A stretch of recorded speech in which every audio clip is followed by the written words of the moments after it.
What secret are you taking to the grave? Story 1. My freshman year of college, I was really hungover one morning while visiting my parents' house for the weekend. I was wearing loose-fitting athletic shorts with no underwear and was absent-mindedly rocking back and forth in front of the TV.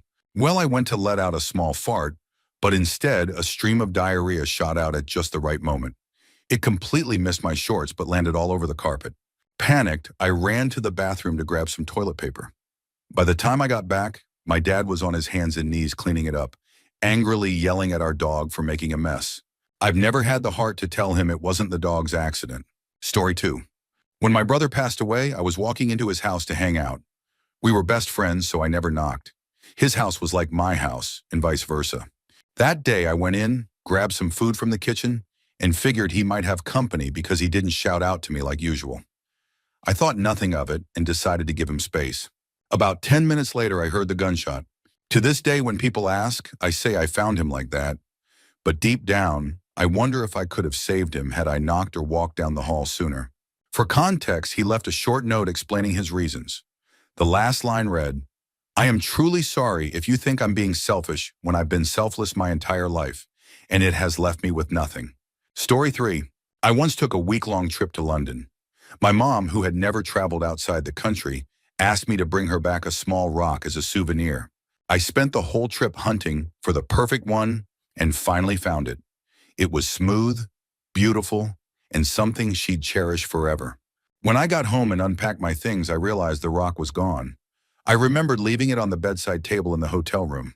Panicked, I ran outside, grabbed a random rock from our backyard in Georgia, and cleaned it thoroughly to hide the telltale red clay. I wrapped it nicely and gave it to her, telling her I'd picked it up from a castle in London. To this day, she loves it and keeps it in a special place. It would break her heart to know it came from our backyard. Story 4. My dad was a biker who passed away in a motorcycle accident. He had this massive old garage that he loved spending hours in. While cleaning it out with my sister, we found a locked briefcase buried in a cupboard. When we popped the lock, we were shocked to find it filled with women's clothing. Stockings, lingerie, and other items that definitely weren't my mom's size. At first, I was furious, thinking he had been cheating on her. But then I started going through his old AOL accounts to shut them down, as my mom wasn't tech-savvy enough to handle it herself. That's when I discovered screen names he'd used over the years, all referencing stockings and panties. Then I realized the clothing in the briefcase wasn't for another woman. It was his. I also found a ton of gay adult content saved on his computer. My sister and I made a pact never to tell anyone. My mom is extremely conservative, and while I don't share her views, I know this information would devastate her. We got rid of the briefcase and all the evidence. It's now sitting at the dump, and that's where it'll stay. Story 5. When I was younger, I had a neighbor whose yard looked like a junkyard, and they let their kids run wild, wreaking havoc across the neighborhood. I tried to address the issue politely, asking them to be more considerate, but their response was to accuse me of being racist and to threaten that they'd accuse me of inappropriate behavior with their kids if I ever spoke to them again. Frustrated, I decided to retaliate. I made an anonymous tip to the cops, claiming they were dealing drugs. Over the next 4 months, I even had some friends make similar tips occasionally. One day, I came home from school to see the entire neighborhood gathered on the street. The cops were at the neighbor's house, and a van was parked outside. Apparently, the police had finally decided to investigate. What I didn't expect was to see the parents being let out in handcuffs. As it turns out, when the officers arrived, the father tried to escape out the back door. His attempt to flee caused the officers to chase him down and search the house, where they discovered a huge stash of pills, coca, and weed. Since there were kids in the house, the authorities came down hard on them. Both parents were arrested and their children were taken away. I'm not sure if what I did was the right thing, and I'll never tell anyone about it. But after that, the neighborhood was finally peaceful. Story 6. At the time, I had the wildest, most unforgettable night of my life with my best friend's sister. She was my roommate's sibling, so it felt a little risky, but we didn't expect it to go beyond a fling. In the middle of it, we heard someone come in. We assumed it was the other roommate, but nope, it was him. Thinking he'd leave soon, we continued quietly. Unfortunately, he didn't.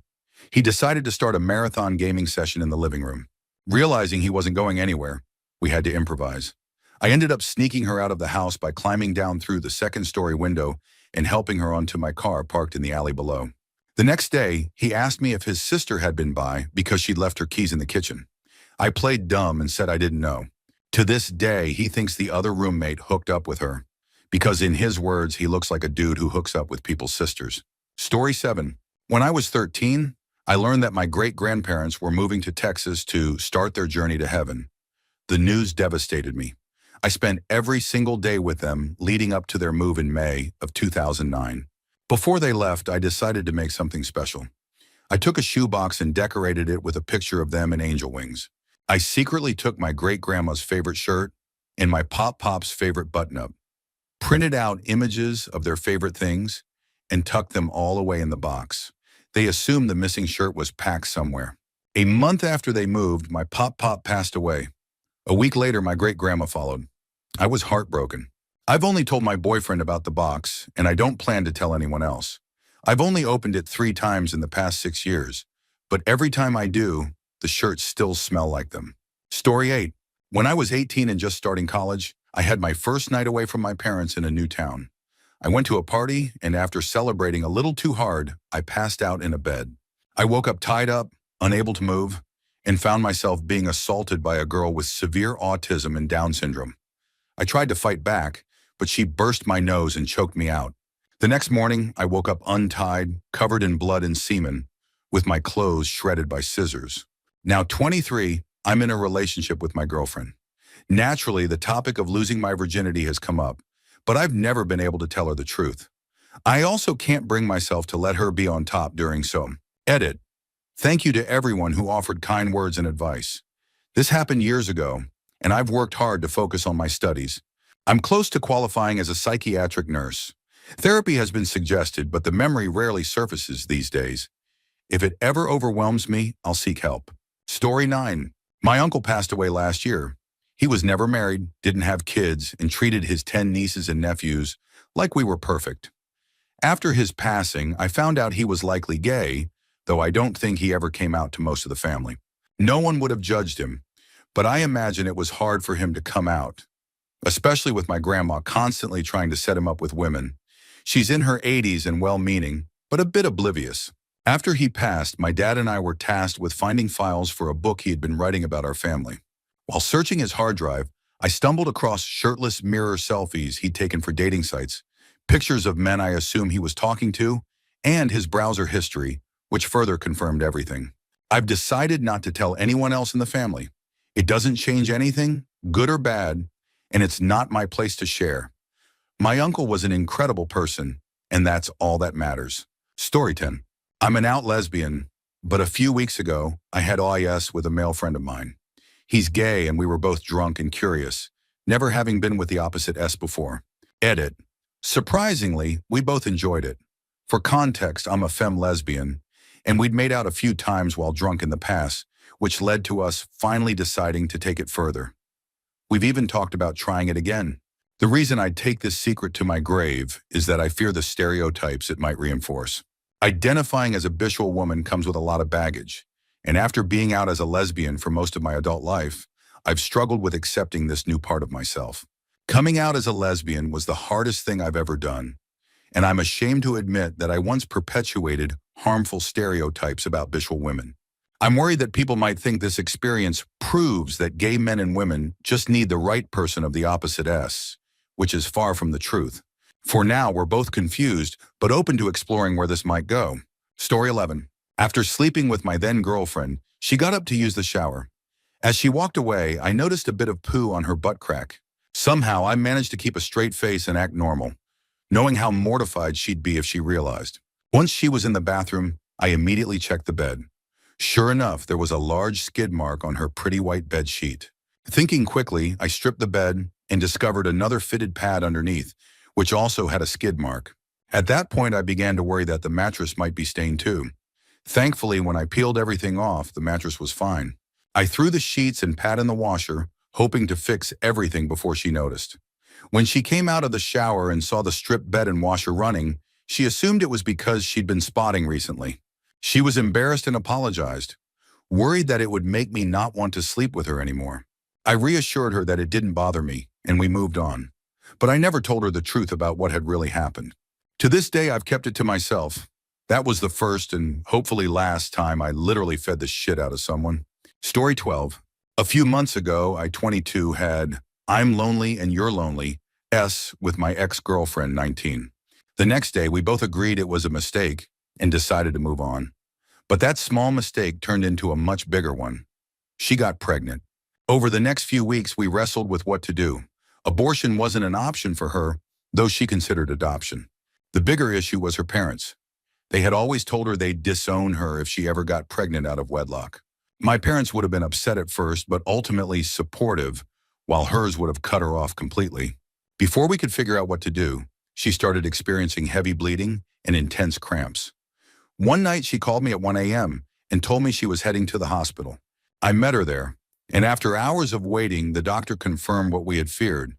She had suffered a complete miscarriage. Even in the midst of her grief, she told me she didn't want anyone to know about the pregnancy or the miscarriage. Not her parents, not mine, not anyone. I respected her wishes, but it's been hard for me to process everything alone. Miscarriages are deeply emotional, and I've struggled with not being able to talk to my parents or friends about it. It's been a rough and surreal few days, and I'm still conflicted about whether keeping it a secret is the right thing to do. Story 13. One night, my girlfriend and I were playing Monopoly. She was so focused on the game, on her dice rolls, her properties, and her money, that she didn't notice me quietly taking money out of the bank. I felt terrible about it because she looked so adorable, concentrating so hard and clearly proud of what she had built up in the game. But I kept going, and by the end, I had way more money than her and completely crushed her. She wasn't a sore loser, though. When the game was over, she sighed and moved on. We spent the rest of the evening watching a movie, but I couldn't stop thinking about how cute she had been while playing. That night, I realized that winning doesn't matter. What matters is having fun with her and enjoying our time together.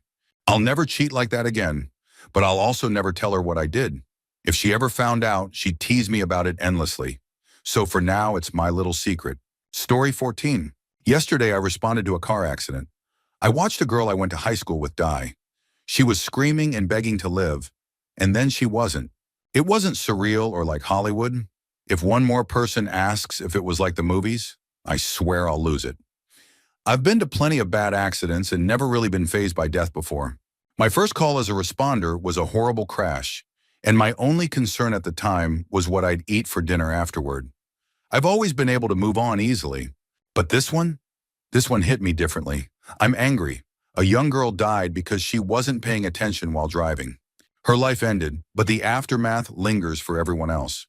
People need to understand that text message or whatever distraction you think is worth it, it's not. What no one knows is that I came so close to breaking down and crying over this. She wasn't just any random girl. Back in 9th grade, when I was being bullied, she was one of the few cool kids who treated me kindly. I didn't know her well, but she was kind, and that kindness stuck with me. I'm furious that she's gone, furious that her life ended this way. And while I slept fine last night, I can't shake how wrong it all feels. Story 15. When I was a teenager, I played guitar in a duo with a saxophonist on a cruise ship. We got paid $200 each for the gig, and the check was handed to me so I could cash it and distribute the money. The saxophonist was one of my closest friends, but for some reason, I forgot to give him his half. Weeks went by, and he never asked about the money. One day, I found the envelope with the cash in my desk. Instead of immediately giving it to him, I wondered how long it would take for him to remember. He never did, and I kept the money. Even though I've never done anything like that since, I never brought it up. Over the years, I convinced myself that revisiting it would cause more harm than good. He struggles with depression, paranoia, and trust issues, and I worried it might trigger a downward spiral for him. But recently, I decided to come clean. I added $75 to the original amount and planned to confess. The conversation didn't go as I'd hoped. We were having beer and burgers at our local pub when I handed him the envelope. At first, he laughed, confused. Then I told him everything, how I had forgotten, how he never asked, and how I ended up keeping it all these years. His face darkened as I explained, going from amused to angry. When I apologized and assured him it was a one-time mistake, he didn't believe me. It's not about the money, he said. It's about the fact that you were deceitful. How do I know you haven't done other things like this? I tried to reassure him, but he kept shutting me down. Eventually, he stood up, shoved the envelope back at me and said, "You know what? Funny, you and your money. I'm done." He walked out and I sat there, stunned, with the envelope in my hand. I'm planning to talk to him again, sober this time, to try and salvage our friendship, but I'm not sure if this can be fixed. If this is my punishment for my past greed, then I'll accept it. But it's a painful reminder that even one mistake can have lasting consequences. Story 16. Very late to this party, but here goes. When I was 24, I went on one of my first business trips alone in an unfamiliar city. My boss had other meetings that day and wasn't flying in until the next morning, so I had to entertain myself for the evening. I found a bar near my hotel that seemed like a good spot to watch the Stanley Cup Finals and grab a beer and some food.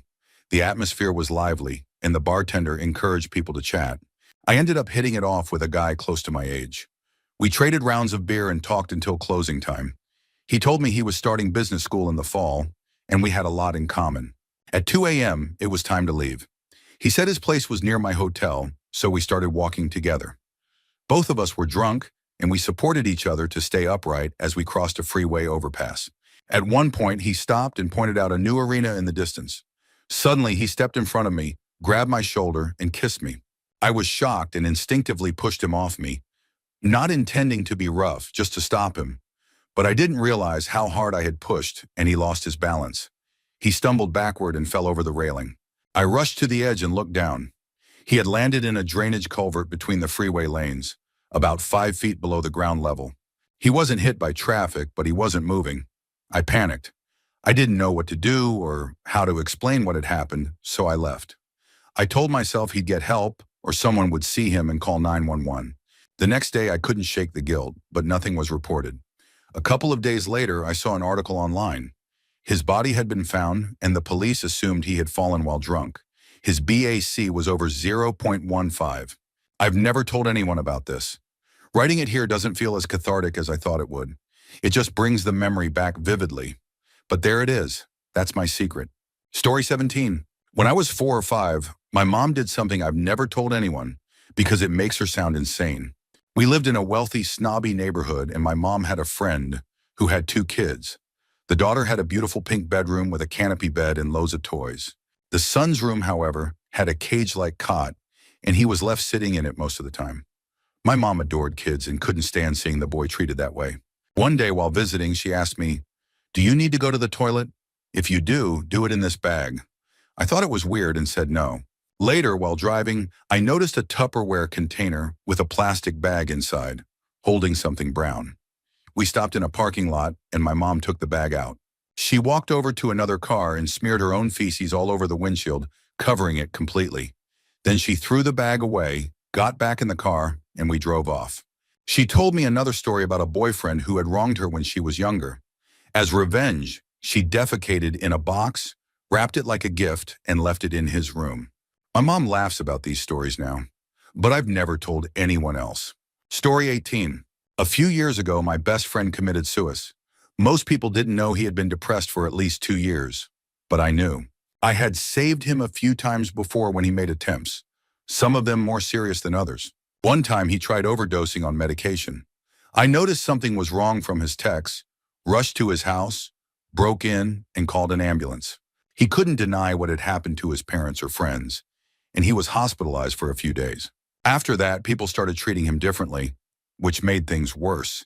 He didn't want to be that one who tried to kill himself. He became more withdrawn, avoiding everyone except me. Months later, he called me, saying he was going to do it for real this time. He told me how, but not where. I realized I couldn't stop him anymore. And worse, I realized I didn't want to stop him. It was his choice. 2 days later, they found him. As his best friend, I was involved in the funeral arrangements. I spoke to his parents and friends knowing they were the ones who had unintentionally pushed him over the edge. They weren't to blame, but in the moment, it felt that way. I don't think I can ever tell his parents that their attempts to be loving and supportive only made it harder for him. It's a secret I'll carry to my grave. Story 19. In 2013, I went to Washington, D.C. for a business conference. My company put me and a coworker in a very nice hotel since we'd been doing great that year.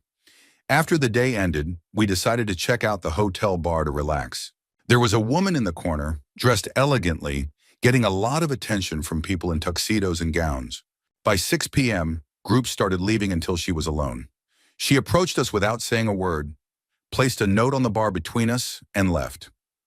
Room X, knock at 2 a.m., not before, not after. She didn't address either of us specifically, so my coworker and I debated whether we were both invited. It felt strange, but curiosity won out. At 2 a.m., we knocked on her door. She opened it, still in her fancy dress, hair down, and immediately told us that nothing about what happened could ever leave the room. My coworker looked ready to bolt, but I stayed. Clothes came off and we began having S. Then she asked us to follow her into the bathroom and bring a phone. Confused, I grabbed mine. She knelt in the tub and told me to start recording. She said, "My name is Jane Doe. I'm in the movies X, Y, and Z. I love serving cock. I love piss in my mouth and cum on my face."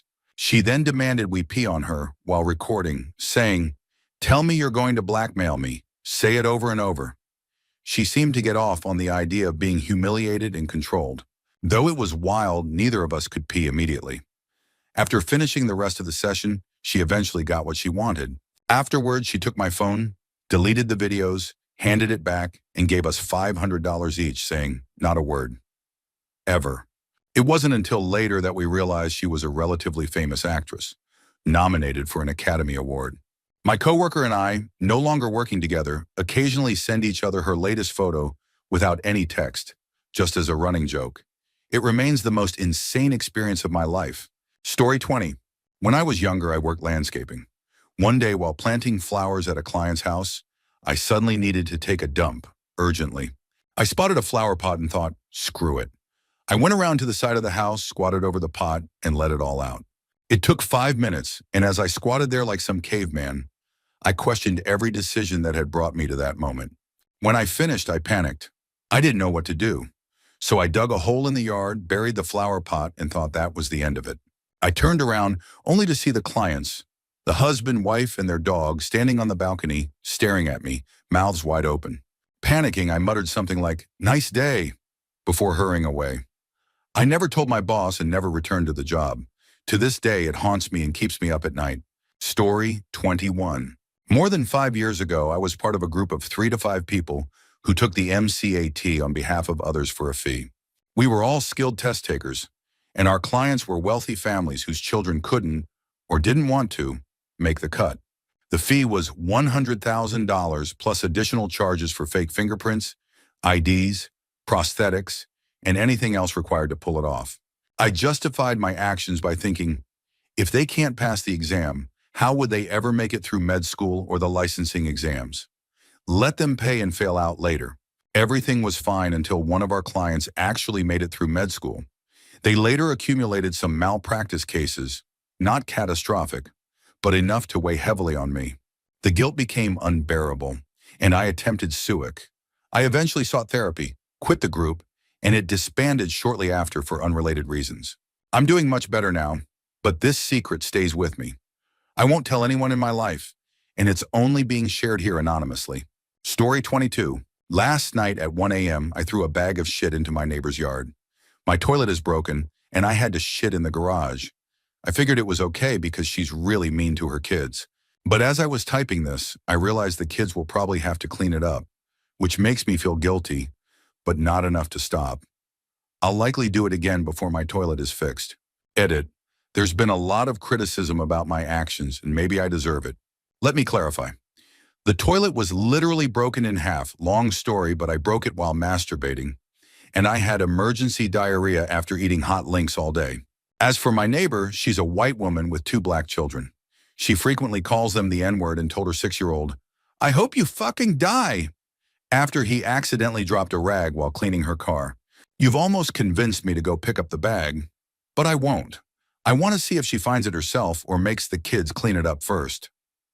Bonus edit, how I broke the toilet. I feel like this deserves its own story. Many of you may know what it's like to masturbate quietly, and that's what I was trying to do because of other people in the house. Even when I have privacy, things tend to get intense. My face contorts into what I call hog face, a twisted, beast-like expression. My whole body jerks, And in the final moments, it feels like the house shakes. That day I was sitting on the toilet, lid down, but my leg wouldn't stop stomping and giving away my operation. I pressed my foot against the bathtub for tension, which stopped the shaking. Then I leaned back to get comfortable and kicked things into overdrive. When I leaned back, the tank lid fell off and shattered on the floor. Someone knocked on the door, and in a panic I yelled, "Imahana, work it!"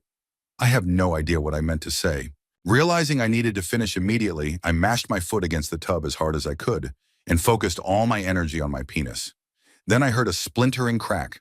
I had pushed so hard that I snapped the tank clean off, and my weight cracked a section of the toilet bowl. I ended up sitting in a wet mess with the toilet in pieces around me. When asked what happened, I lied and said I slipped getting into the tub. The whole ordeal cost me $150 for a new toilet. Story 23. Throwaway because I'm seriously taking this to my grave. When I was 17, my best friend and I were reckless and constantly taking risks. We weren't assholes to people, but we did a lot of dangerous, stupid shit, like getting into random fights with jerks at parties, doing way too many drugs at once, or lighting M80s and holding them until the last second before throwing them. It was the kind of stuff that would only hurt us if it went wrong. Looking back, I think it was because we were both pretty suicidal, but didn't have the guts to go through with it. We cared enough about the people around us to not hurt them, but we didn't care much about ourselves. One thing that probably bonded us was our shared hero complex. We both had been suspended multiple times, 8 or 9 each for fighting, but it was always to defend someone else. I can't remember a time either of us picked a fight without reason, but maybe that's just hindsight making everything seem better than it was. Anyway, one night at a party, we got into a fight with the wrong group of guys. I got my ass handed to me, but my best friend stepped in and saved me. He pulled me off the ground, but the next thing I knew, my ears were ringing, and he was leaning on me so hard we both fell against a wall. Then I felt something wet on my shirt. Blood everywhere. One of the guys had pulled a gun and shot him 3 times in the side. The party cleared out immediately. Someone shouted about calling 911, but I knew my friend wasn't going to make it, and so did he. I screamed for help and cried uncontrollably, but he stayed calm. Too calm, probably because of the booze and painkillers we'd snorted earlier. He looked me in the eyes and said, "I'm sorry you're going to have to live with this, but I'm okay. It's what I want." His voice was choppy and gasping, but those were his last words. He lost consciousness right after that and died. There was nothing beautiful or peaceful about it. My best friend died in front of me and apologized for it. When people asked, I told them his last words were something like, "Tell so-and-so I love them." I don't know why, but the truth hurts too much to share. I don't want to ruin the image of the happy-go-lucky, kind guy that everyone remembers him as. Story 24. This is my big secret. Throwaway account, of course. Ever since I was around 10 to 12 years old, I've been fascinated by women. Not in the way most men are, but in a way that made me feel like I should have been born female.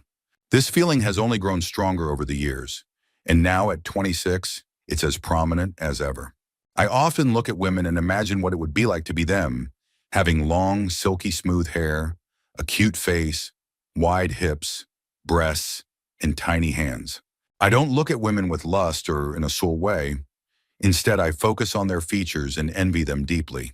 I've realized I have a strong preference for women with thick, straight, silky hair and love the shape of their legs in skinny jeans. I find myself constantly envying their beauty and femininity.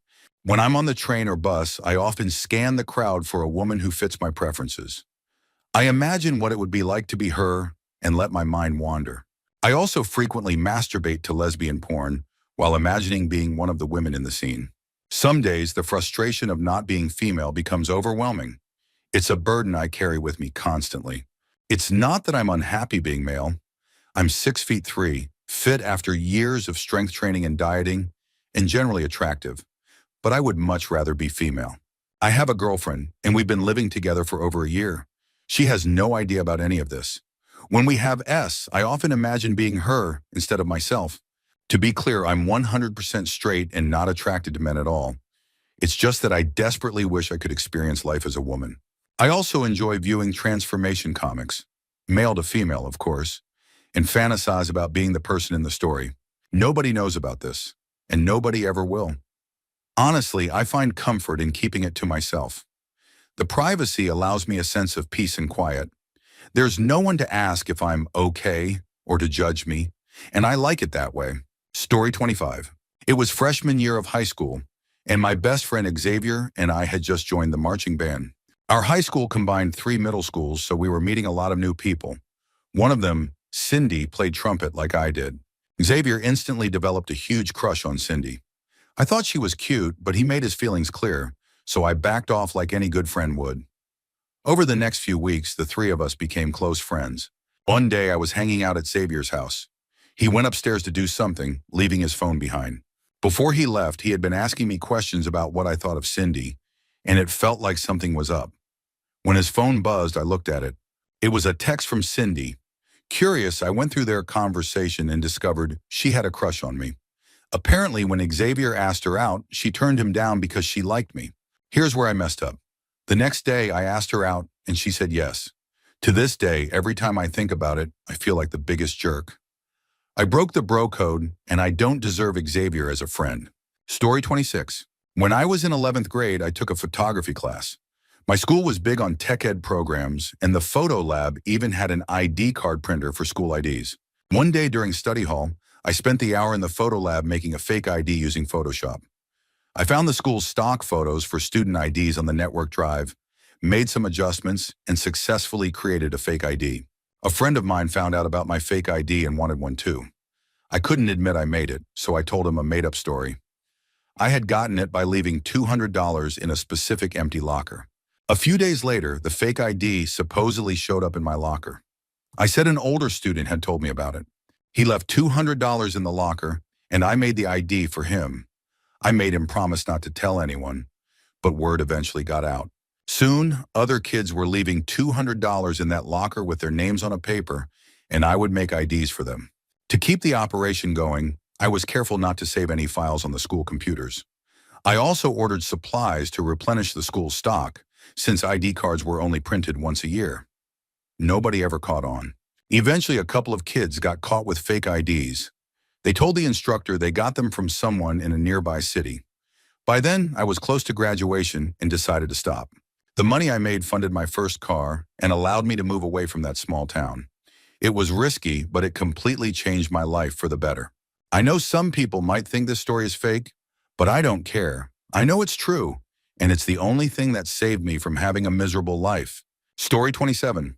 I was accidentally switched at birth, and my non-biological parents don't know. I'm 25 now, and a private investigator recently approached me to tell me that I had been switched with another family's baby at the hospital.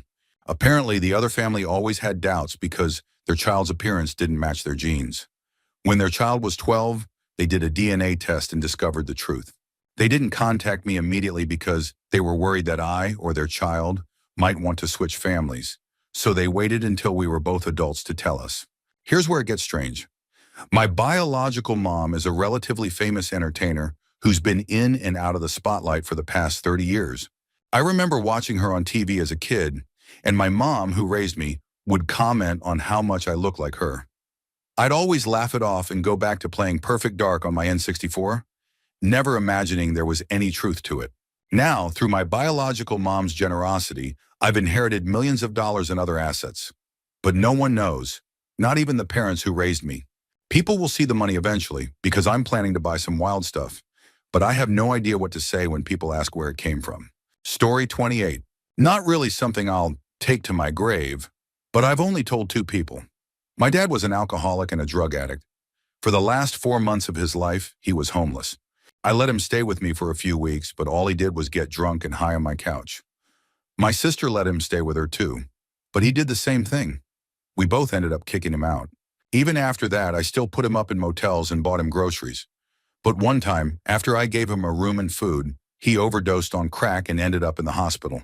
It was clear he wasn't even trying to get back on his feet. He had gone from making 6 figures to being homeless in 4 years, and he didn't care enough to change. One night in January, he texted me in drunken gibberish, saying something like, "I am cold, I'll stay with you." I didn't reply. That was on a Thursday. On Saturday morning, the hospital called to tell me he had died. Apparently, he had gone to the hospital Thursday night to get out of the cold and lied his way into staying. He was walking around just fine on Friday, but his liver failed and he died early Saturday morning. My dad had hit rock bottom so many times before. My sister and I used to think, this is the wake-up call he needs to clean up. But he never cared enough to change, so we stopped caring too. Sometimes I wonder if that cold night was the rock bottom he needed to finally turn things around, but I doubt it. Honestly, I'm glad he's gone. He had no quality of life and wasn't going to live much longer anyway. His body was a disaster, and he didn't care. It's a relief knowing it's over. Story 29. This might end up being pretty long. When I was 18, I started dating a girl I had liked for years. Let's call her Jessica. We'd known each other since we were 11 or 12, and she was carefree, beautiful, and just great to be around. When I was younger, she even set me up with other girls she knew. But when I finally asked her out, we became inseparable. We spent weekends smoking weed at my house while my dad was away for work. We'd watch movies, play games, and halves all the time. She was my dream girl. When I was 19, we were still together, and I started working for my dad. I got my own place, and Jessica moved in with me. I had planned to move abroad for work, but I convinced my dad to let me stay in the UK so I could be with her. We stopped smoking weed, but our connection stayed strong. Jessica was perfect, laid back, a 10 out of 10 in looks, and amazing in bed. But over the years, she started to lose the carefree spark that made me fall for her. She became more irritable and less fun. By the time we moved into a new apartment at 21, I started wishing we'd only had that first year together, instead of dragging things out. Then Jessica got pregnant, and we were happy again. When we found out we were having a girl, her excitement brought back glimpses of the girl I fell in love with.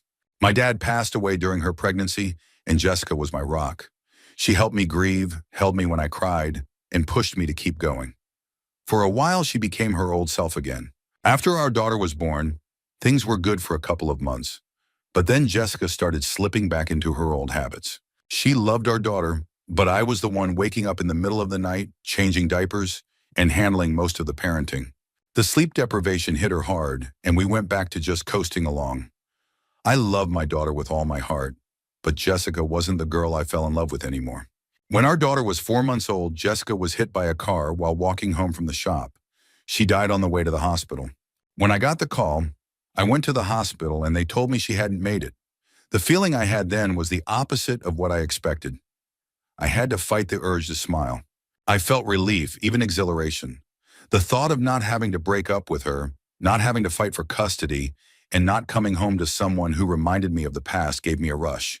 When I saw her body, I forced myself to look away because I didn't want anyone to see that I felt nothing. That night, I went home, picked up my daughter, and cried. Not for Jessica, but for my daughter, because she had lost her mother. I apologized to her, though I didn't know why at the time. Later, I realized I was apologizing for the relief I felt when Jessica died. Now at 25, my daughter is my everything. I'm happy. I don't miss Jessica. When I think of her, I remember the teenage girl I fell in love with and block out everything after our first year together. I'm glad I don't have to share my daughter with her. When I talk to my daughter about Jessica, I only tell her about the carefree, beautiful girl I loved. But the truth haunts me. I didn't feel loss when Jessica died. I felt happiness. And after all these years, I still do. Story 30. When I was about 7 years old, I went on a field trip to a dinosaur museum. Back then, dinosaurs were the absolute coolest thing in my world. I devoured every dinosaur book I could find. Paleontologist was the career at the top of every dream list, and I had memorized every song from the Land Before Time series. Naturally, this field trip was a dream come true. On our way out of the museum, I saw it, a velociraptor claw buried in some sand. It was the most amazing thing I had ever laid eyes on in my 7-year-old life. I knew I shouldn't take it. That would be stealing, and stealing was wrong. I was a good person, wasn't I? Besides, dinosaur claws weren't just lying around every day. This was a priceless artifact. And yet, the way the light reflected off its curved surface was mesmerizing. Despite my conscience screaming at me to do the right thing, the idea of owning such an incredible piece for my collection, my only piece, was too tempting to resist. I told one of the teachers I needed to go to the bathroom, snuck back into the museum, and stuffed the claw into my pocket. The entire ride home, I was sure the teachers would discover my crime and call the police. I had seen enough superhero movies to know what happened to criminals like me. By the time we got back, I was so riddled with guilt that as soon as I got home, I shoved the claw into a shoebox and buried it in a pile of junk under my bed. I couldn't bring myself to even look at it. The guilt ate at me for weeks. I felt awful and dirty, like I had done something truly unforgivable.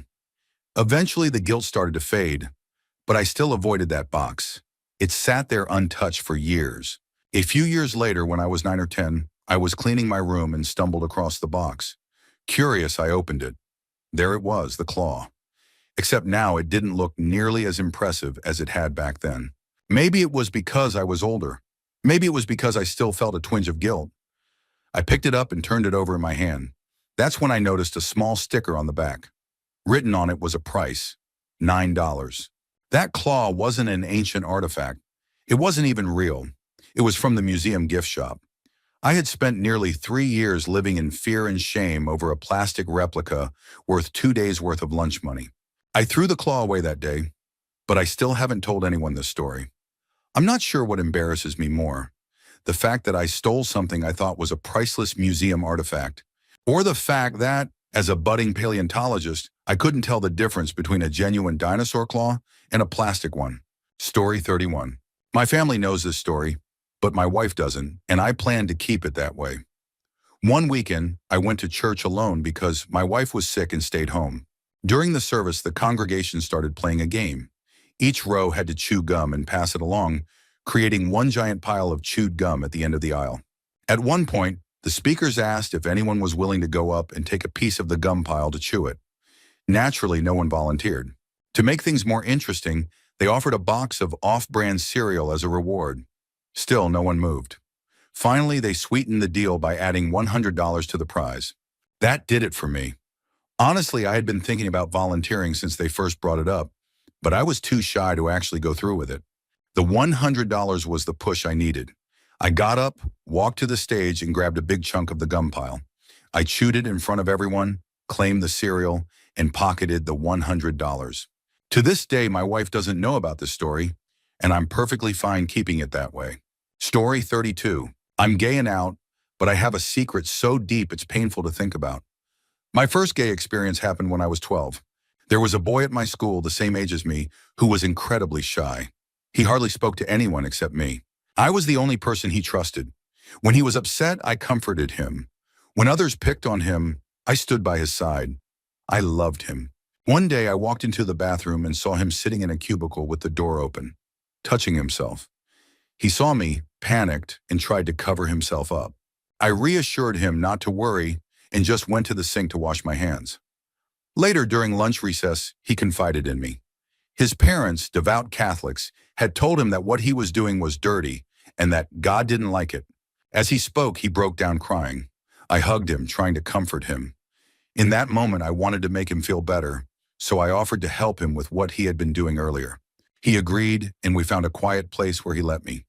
That day, I saw his tears stop and his smile return. Looking back, I know it might sound wrong or uncomfortable, but at the time, I was just a boy trying to help his best friend feel less broken.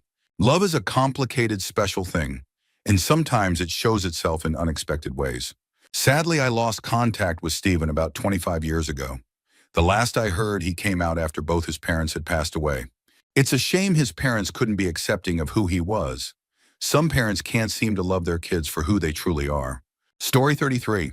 During what I think was my freshman year of high school, we had a substitute teacher for English who stayed with us for a few weeks. Toward the end of her time, she assigned a writing project. We were supposed to write about something tragic or bad that had happened to us.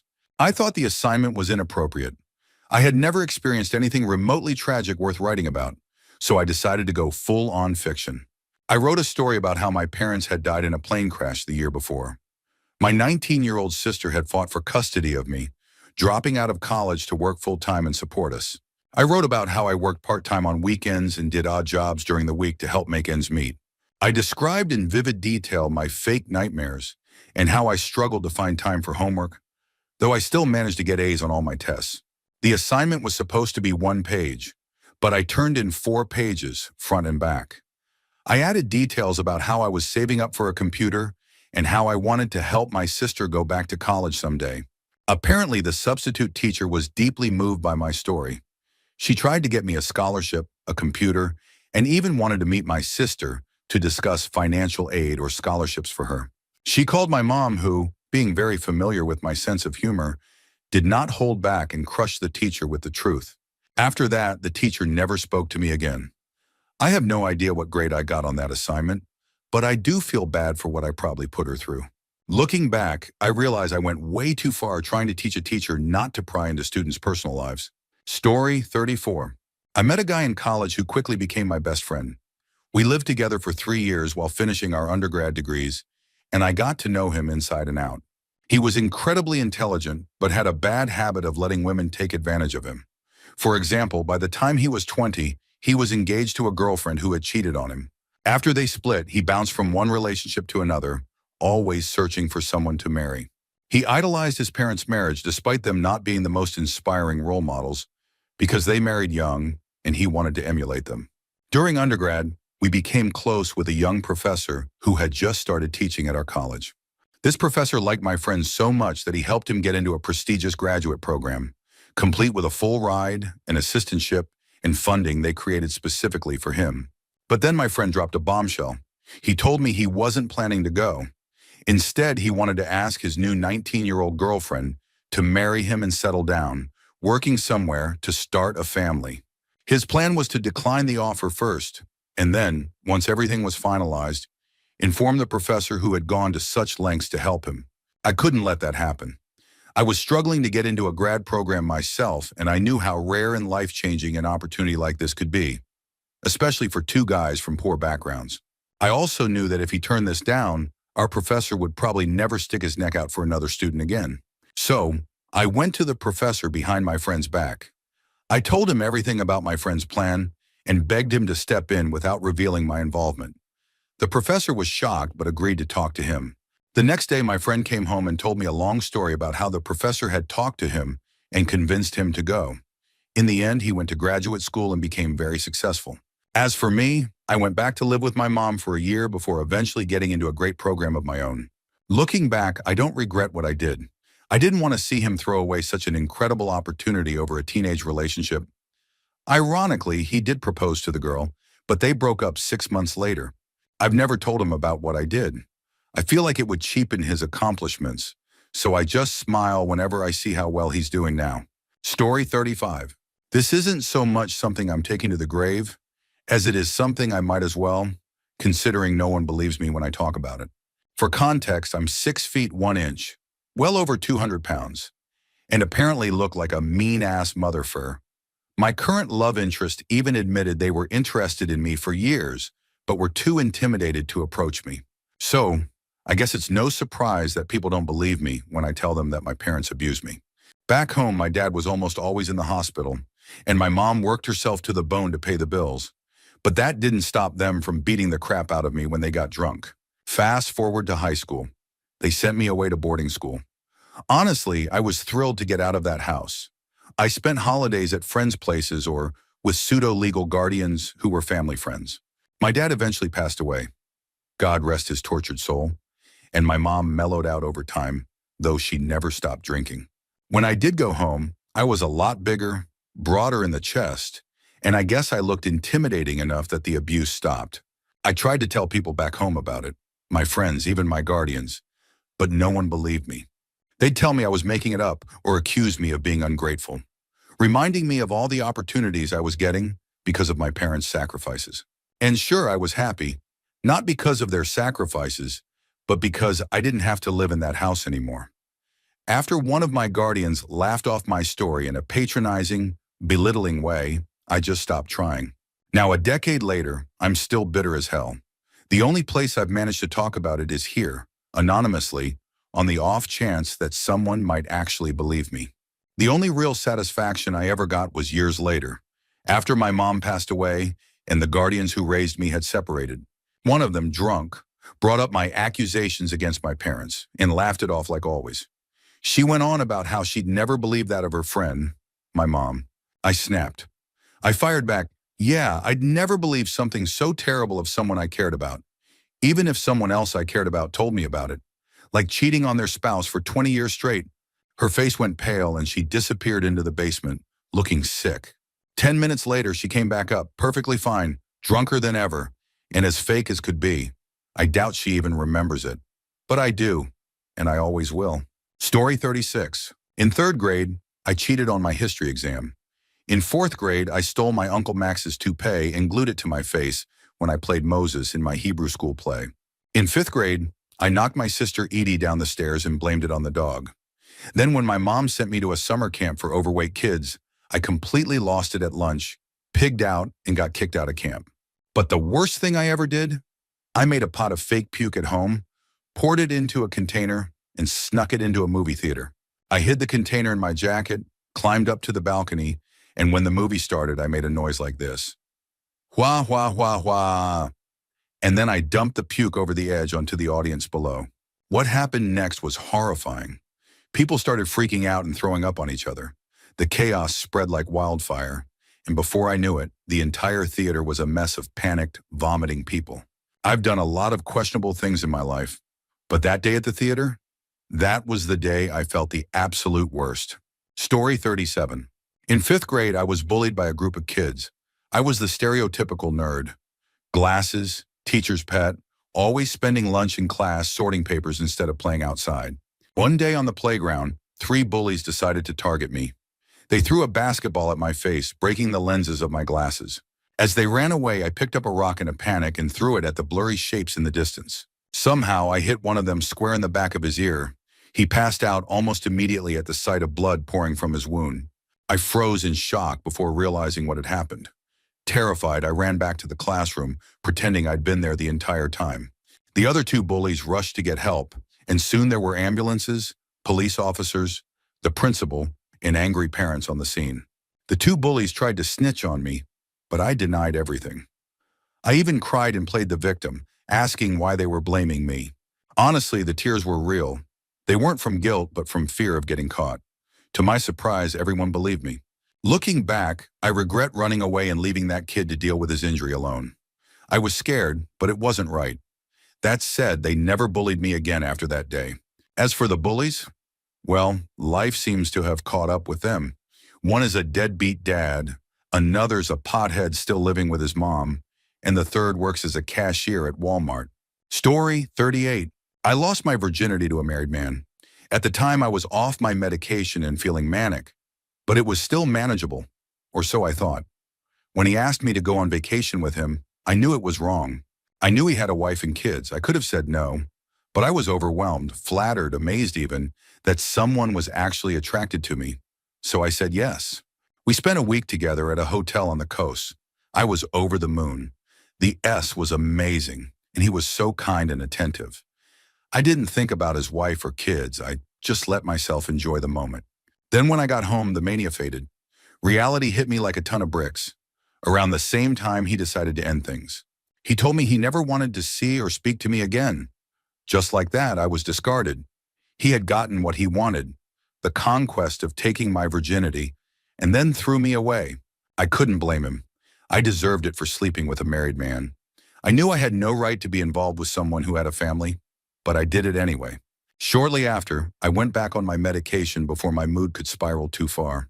I committed to getting my mental health in order and making better choices for myself. It's been several years, and I am a completely different person now. Still, I can't shake the shame. I'm disgusted with myself for going off my meds when I knew better and for the choices I made during that time. I'll never tell a soul about this, but I know I'll carry the self-hatred and regret with me for the rest of my life. Story 39. Throwaway for obvious reasons. My husband and I are going through a really rough patch right now. He's been dealing with a lot of anger lately, and unfortunately, he's been taking it out on me. Twice, it's escalated to physical violence. We have a 3-month-old baby together, which makes everything feel even more overwhelming. On top of that, my boss has started hitting on me. Recently, he began outright bribing me to sleep with him. He's 30 years older than me, and today he offered me a promotion with a salary increase from $30,000 to $48,000 a year. He says the offer is on the table whether or not I sleep with him, but it's clear what he's really hoping for. He's also offered to take me shopping for clothes and told me I can ask him for anything I want. Beyond that, he's hinted that he could help me climb the corporate ladder, even potentially taking over my immediate supervisor's management position someday. I've been seriously considering his offers. My home life has become miserable, and I know I need to make changes for myself and my baby. A better paying job and a position that aligns with my skills, creative, crafty work, would mean long-term security for me, especially if my marriage ends in divorce, which feels increasingly likely. But my gut is uneasy. I don't want to cheat on my husband. I still love him, but I'm not okay being his emotional and recently physical punching bag. I'm weighing all my options, but I feel trapped. I haven't told a single soul about the abuse in my marriage or the fact that I'm actually considering sleeping with my boss to get ahead. Even admitting it here feels so shameful. It makes me feel dirty and unworthy. I hate that I'm even thinking about it. I don't know what I'm going to do, but I can't keep living like this. Story 40. After reading through so many stories here, I realized I have one I've never really shared, not even with my therapist. It's from my childhood, something that stayed buried for years but has been on my mind recently. When I was in elementary school, around 7 years old, I used to walk home every day. My route took me down a main road where I was in full view, just as my mom wanted for safety. I thought I was so grown up being able to walk home by myself, but not long after starting this routine, it turned into a nightmare. There were these middle schoolers, 5 of them, who started picking on me. They'd hide along my route and ambush me. They'd lift me by my backpack, throw me around, and steal my lunch money. I came home with black eyes, torn clothes, and bruises more times than I can count. I tried running, hiding, banging on strangers' doors for help, but nothing worked. Every day they caught me. My parents did their best. They reported it to the school, but because I didn't know the kids' names, nothing was done. My dad, an ex-Marine who was now disabled and confined to a chair, tried to teach me self-defense. He showed me how to throw punches and where to kick, but I was outnumbered and scared. I hid my lunch money, but they always found it. I felt completely helpless. One day I decided I'd had enough. I tried to psych myself up to prepare to face them. When I saw them coming, I hid behind a church sign. I thought I'd outsmarted them and made it halfway down the street before 2 of them jumped out from behind a hardware store, blocking my way. They pushed me against the wall and held me there, waiting for the others. I remember being so angry, so desperate. I was right across the street from the police station, and no one helped. Cars drove by, people walked by, and no one intervened. They started punching me, laughing, and calling me names. One hit me so hard in the stomach I could barely breathe. Something inside me snapped. I used every ounce of adrenaline I had, pushed the kid off me as hard as I could, and he stumbled backward into the street, just as a bus came barreling down the road. It all happened so fast. The bus couldn't stop in time, and it hit him. He flew several feet and hit the ground hard. The other kids froze for a second before running away. I watched in shock as people rushed to help him. No one noticed me, so I slipped away and ran home. I spent the rest of the day hiding in my room, crying and waiting for the police to show up and arrest me, but they never came. The news reported it as an accident, saying the boy ran into the street without looking. I found out later he was in the hospital with serious injuries but alive. At least that's what I thought at the time. After that, none of the kids ever bothered me again.